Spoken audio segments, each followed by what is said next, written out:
The goal for the day was to incorporate activities that would keep like 120 high school students active. Something that they could come and work on their functional and movement skills, which is becoming a big part in health and physical education, and giving them a chance to do something different outside of the classroom. Getting away from the school, they get more interested in things and doing more circuit, so you do an activity for a short period of time and then you move on. We set up different activities everywhere. We did gymnastics, we did hockey, anything to do with like the Olympic style activities, and it was just to get everyone up and moving. And we're trying to make it fun, trying to make physical education in school fun, because we know that there's a lot of dropout after grade 9, and we want to try and promote that physical education in high school, that it's a good thing. We need to promote people that are active for life. Let them see that they can be active and have fun at the same time. So really give them a good workout and let them have a good day with it.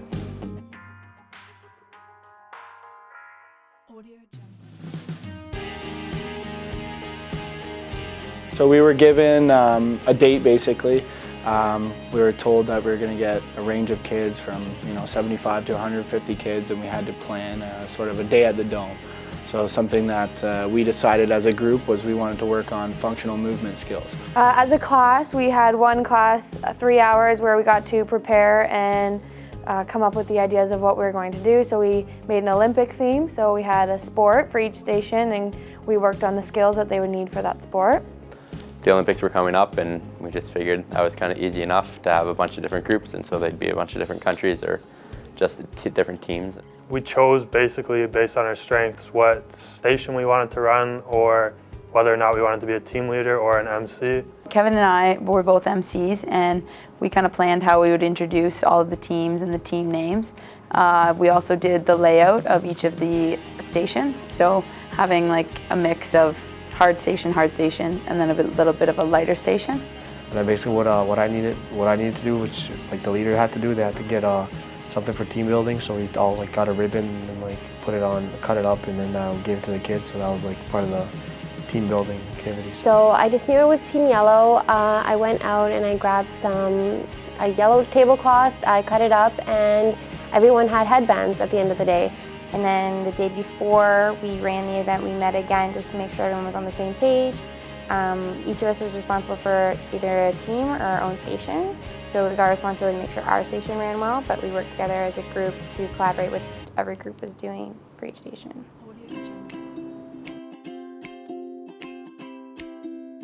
I thought the event was great. Having over 100 plus students coming into a big dome and incorporating this huge event where it involves physical literacy, different types of sports, different types of activities. I loved every aspect of it. I love that a big group can all be together and they can all work together, but they're all in small groups as well. We got there and we kind of had to be flexible and make things work with what we had. Not very many of us were familiar with the space itself, but we got there and I think we came together really well as a team. We had a world-renowned physical education specialist there, which was awesome. So both us as kind of instructors and leaders and the students got something out of it.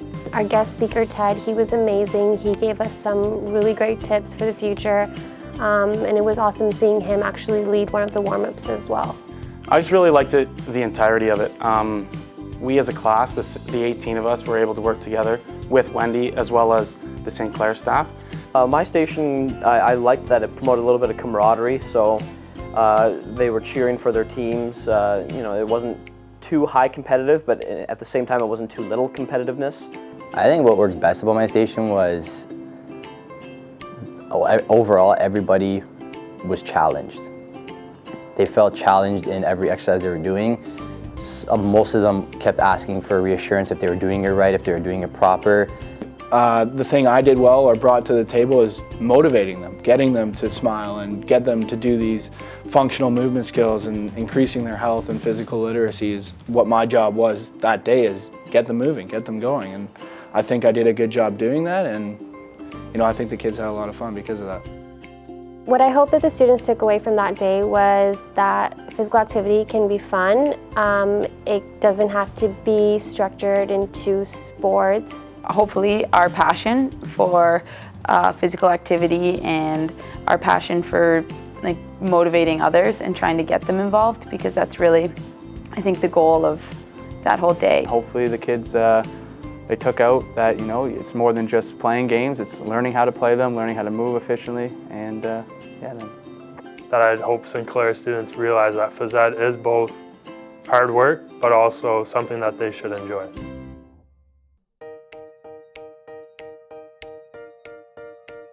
I would have the teacher candidates get to know the students before they actually came into the dome, or they had a little meet and greet. Organize a little bit better of an intro. We kind of got in there and we took over. There was a little bit of an event in the morning, so we kind of got in there. We were new faces and kids weren't really sure. One, I didn't know anyone's name, so I noticed that was very difficult to instruct the group and not know their names and not know them personally. So I found that was a little challenging. If I were to redo it again, I would maybe have a little group session with them, so that they could understand who I am and where I'm coming from, and maybe we can have a better connection that way. So I think if we did anything differently, we would have just maybe had a few more game or group, like team-based activities. To some extent it was too structured, so when you get to the activities, it's like you gotta do this, you gotta do this, you gotta do this, you gotta do this. So maybe just get rid of some of that structure and have more of like play. So if we put maybe some of those into a game type scenario where kids got the opportunity to compete and kind of move around a little more freely than normal, it might have brought a little bit more excitement to the day. I think this was more, the way we designed it was more for like younger kids, like 6, 7, 8, than it is for high school kids, because high school kids, like, I don't think they really care about some of the stuff that we were teaching them.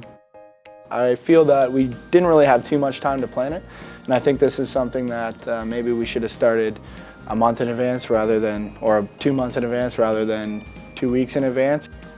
Yeah, one of the major problems we had was just timing, because we got told about it before we went on our first placement, and then we were kind of gone for 3 weeks and weren't able to meet up.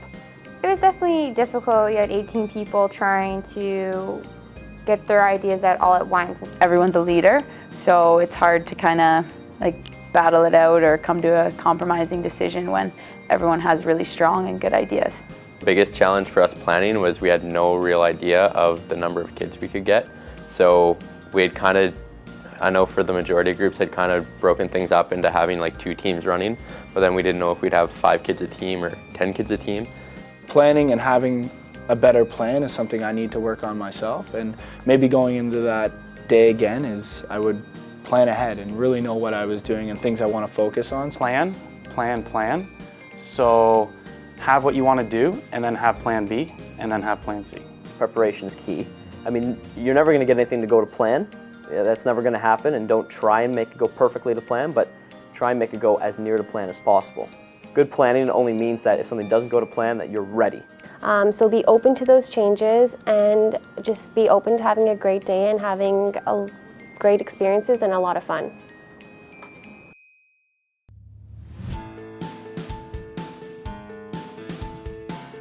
I had to modify my station a lot.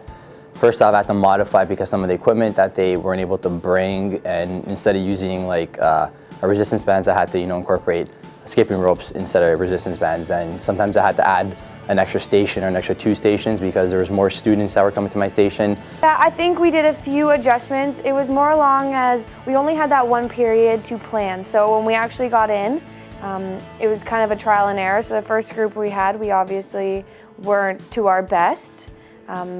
We were more confident as we went along and we taught it more times. The first group that came up to me, I just had way too much time left over. And so then I kind of changed it up, improvised on the spot for my second round, and it was a little bit better, but still not perfect. And then the third to my 7th one was perfect timing every time. I had 30 seconds left over out of a 10-minute station. Overall, just so I could modify it so every student was physically active and physically engaged in what I was trying to teach them and what I was trying to incorporate, so students weren't standing around. That I saw maybe some of the kids weren't really into it. They were just kind of like thinking it was like just too cool for it, but I got like that. I picked those kids out, so like I challenged them personally. So I was like, when we had a relay race, I raced against them, so that kind of like made them more into it. 1 or 2 students seemed a little apathetic or too cool for the activity, but with the help of some station leaders that were doing a great job, we got them to participate in the activities, and they seemed to have a lot of fun by the end of the day. Being the person that was running the yoga station, you did see a lot of gender differences as well as behavioral. Just people thinking it's not cool to particularly do yoga, and a lot of students saying they didn't want to do it, that they didn't like yoga, when realistically you knew most of them had probably never done yoga before. My station was a very high active station. They were doing a lot of sprinting, and I saw a lot of them that were just doing a little jog. And then I saw a little bit of cheating as well that I had to deal with in my station. I felt that some of the girls, it was harder to, hook them on to what we were doing because they had no interest in weightlifting in general. But to deal with it, it was more like engaging them and motivating them to do it, or having another student of a different grade, maybe older, have some type of motivation and some type of effect on them to, could get them to continue going. At first, some of them don't want to get involved and they think, oh, this is silly or stupid or whatnot. But as you motivate them, that was my job, to motivate and be their leader and kind of get them going forward and, get smiles on their faces and get them working out and learning these functional skills. So, I mean, from the first station to the last station, it was a completely different group. They were motivated, yes, tired, but they were also, happy and enjoying what we put on for them.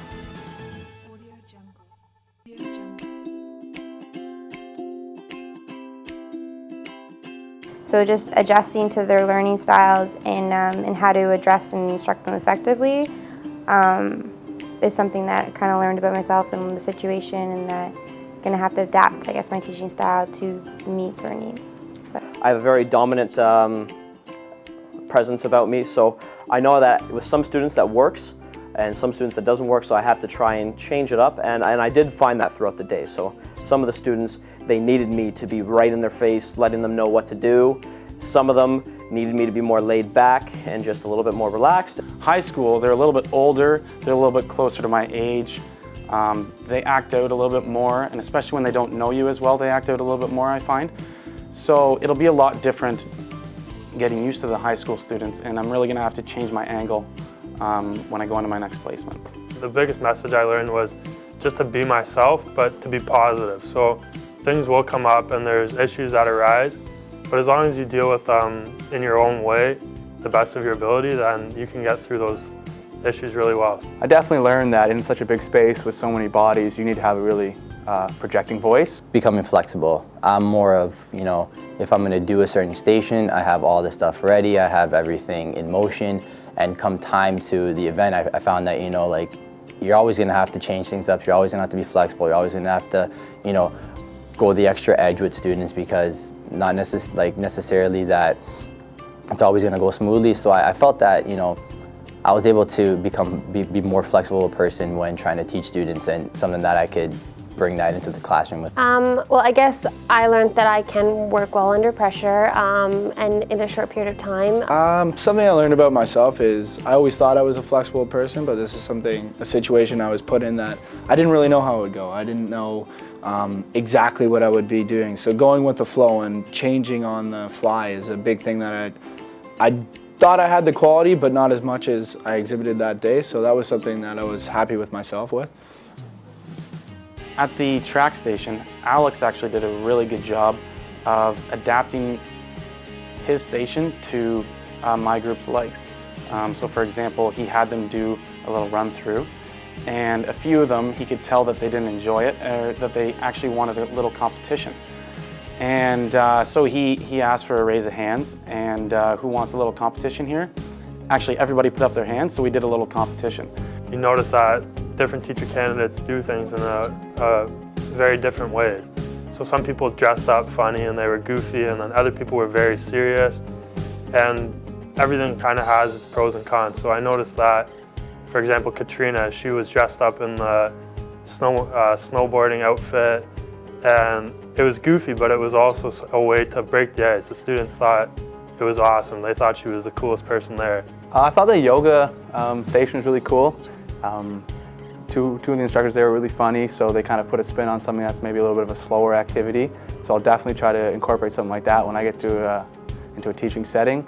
Some students were more, friendly with the students and more engaging with them and laughing and joking with them, and other students were more encouraging, and other teachers were more encouraging, and overall just, wanting to have a good time with the students and take away as much as they possibly can from this event.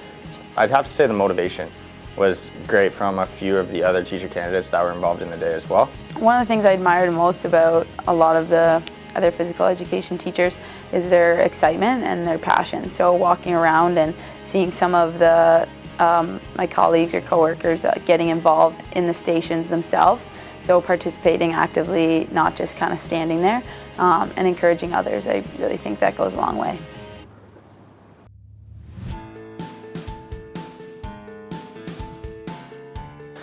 Being from the Durham region, it's no surprise or it's no secret that Sinclair is at the top of their athletics and physical education department at that school. So being able to get an understanding and a view of that department itself is huge.